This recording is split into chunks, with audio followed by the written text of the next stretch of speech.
Assalamualaikum warahmatullahi wabarakatuh. Apa kabar adik-adik semua? Semoga selalu sehat walafiat ya. Oke, perkenalkan di sini Ibu Fitri Nurhayati. Kita akan belajar bersama mengenai tema ciri-ciri makhluk hidup. Sebelum kita memulai belajar bersama pagi ini, marilah kita membaca Al-Basmalah bersama-sama. Bismillahirrahmanirrahim. Halo adik-adik, bismillahirrahmanirrahim. Kita akan lanjutkan belajar bersama dengan tema ciri-ciri makhluk hidup. Oke. Di alam kita ini ada benda-benda yang kita banyak ketahui ya, yaitu ada dua macam. Yang pertama itu ada abiotik dan ada biotik nih.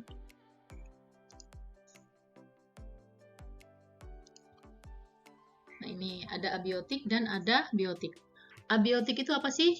Abiotik adalah benda yang tidak hidup. Nah, kemudian biotik adalah benda yang hidup. Nah, kita lanjutkan slide berikutnya. Nah, di sini Ibu punya ciri-ciri abiotik. Ciri-ciri abiotik itu kan terbagi menjadi 4 ya, adik-adik. Yang pertama adalah tidak bernafas, kemudian tidak beradaptasi, juga tidak bisa berkembang biak, dan tidak bisa bergerak sendiri, kecuali kita yang gerakin. Kemudian, zat pada benda mati itu ada 3, adik-adik. Yang pertama ada zat cair, ada zat padat, kemudian ada zat gas.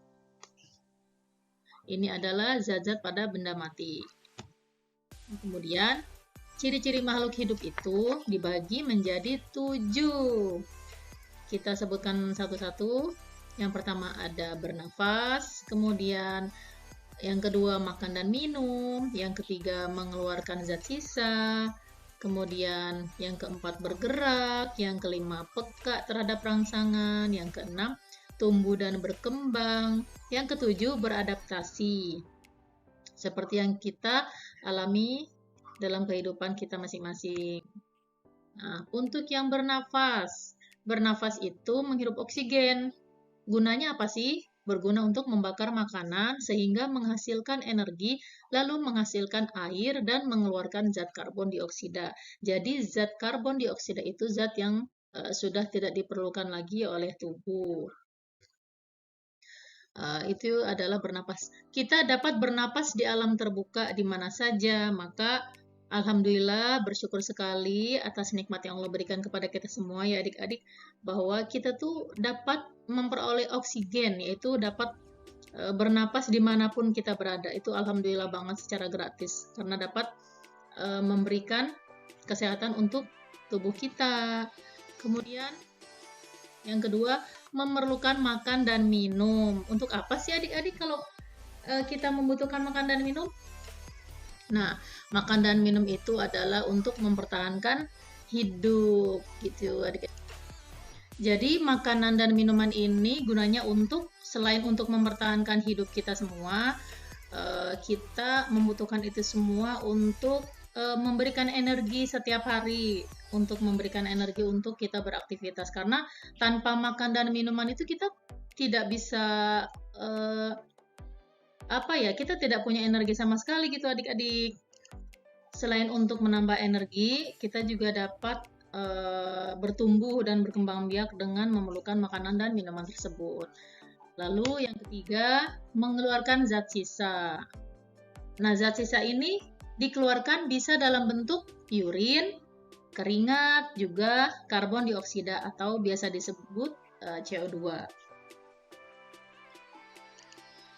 Jadi, zat atau metabolisme, maksudnya metabolisme yang ada di dalam tubuh kita ini harus dikeluarkan karena itu adalah sisa-sisaan atau biasa disebut dengan sampah. Jadi kita harus mengeluarkan zat-zat tersebut. Jika kita banyak berolahraga, kita mengeluarkan keringat. Jika kita banyak minum atau banyak makan, kita mengeluarkan sesuatu yang perlu dibuang. Kemudian kita menghirup oksigen, lalu dibuang atau dihembuskan sisa-sisa dari tubuh kita yang berbentuk karbon dioksida. Nah, proses pengeluaran zat sisa di dalam tubuh itu adik-adik disebut dengan ekskresi. Itulah mengapa manusia dan hewan dapat mengeluarkan zat sisa. Kemudian yang keempat, bergerak. Nah, bergerak ini yaitu makhluk hidup dapat bergerak sendiri seperti manusia dan hewan. Jadi kita dapat mengontrol gerakan kita sendiri. Kita mau bergerak kemanapun atau bagaimanapun itu sangat bebas sekali ya. Nah, itulah ciri-ciri makhluk hidup. Kemudian selanjutnya peka terhadap rangsangan. Nah, kemampuan terhadap rangsangan itu disebut iritabilitas. Seperti jika kita sedang santai, kemudian ada pantulan cahaya dari luar, otomatis karena kita terlalu fokus ketika cahaya itu datang, kita akan segera menutup mata.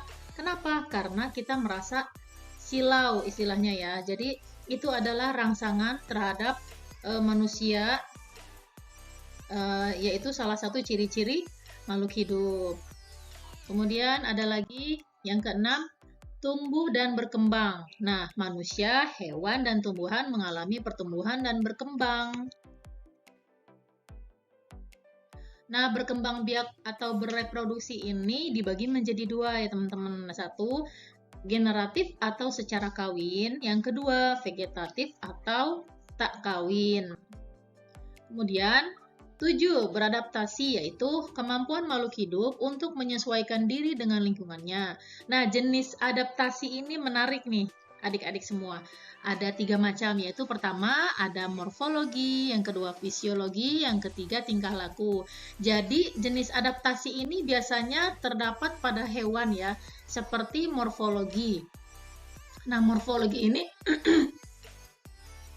adaptasi terhadap hewan. Nah, jenis adaptasi itu yang pertama morfologi. Morfologi itu contohnya seperti bebek. Nah, bebek itu kakinya seperti ini ya, adik-adik. Jadi dia itu ada selaputnya di sini. Adik-adik pasti lihat lah ya, bentuk-bentuk kaki bebek itu di sini ada selaputnya. Nah, kenapa sih? Apa sih gunanya selaputnya di sini itu? Nah, itu tuh supaya bebeknya mudah berenang di dalam air karena bebek itu dapat beradaptasi di dalam air juga, gitu adik-adik. Kemudian ada beberapa hewan. Hewan selanjutnya itu burung bangau. Nah, burung bangau ini dia memiliki paruh yang sangat besar ya di sini ya, adik-adik ya. Nah, paruh bangau ini gunanya untuk apa?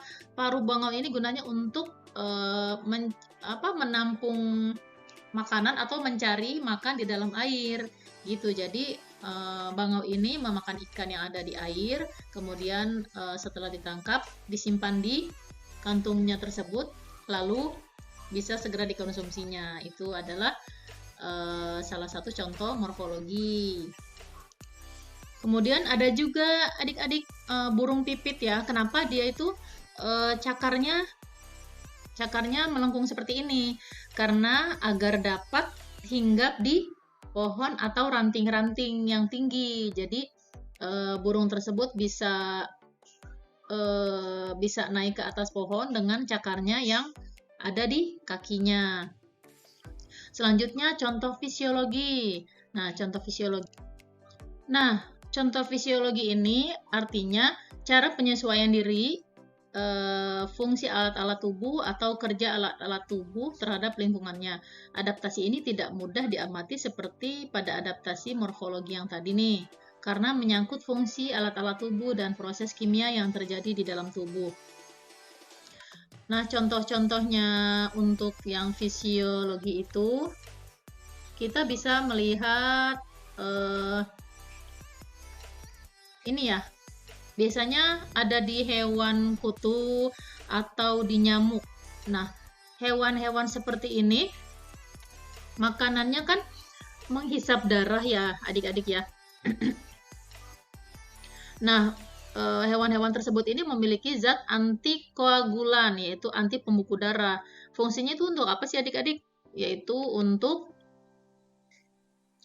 agar darah yang dihisap tidak membeku dan tidak mencair. Jadi tetap mencair untuk penyimpanan makanannya pada hewan-hewan tersebut. Kemudian ada juga musang nih adik-adik. Jadi musang ini dapat mengeluarkan proses kimia, yaitu jika terancam, musang akan mengeluarkan gas atau mengeluarkan sesuatu yang aromanya tidak enak. Untuk apa adik-adik? Untuk mempertahankan diri dari bahaya. Itu yang disebut dengan fisiologi. Kemudian tingkah laku. Nah, untuk adaptasi tingkah laku, biasanya itu terdapat pada beberapa hewan yang bisa berubah-ubah dalam bentuk tubuhnya, yaitu seperti ada macam-macam ya.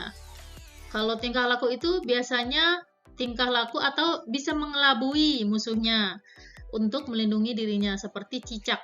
Nah, cicak itu jika terancam, dia akan memutuskan ekornya untuk mengelabui musuhnya supaya kita semua fokus kepada ekor cicak, bahwa itu adalah cicak yang kita dapati, padahal itu adalah tingkah lakunya dia untuk mengelabui musuhnya.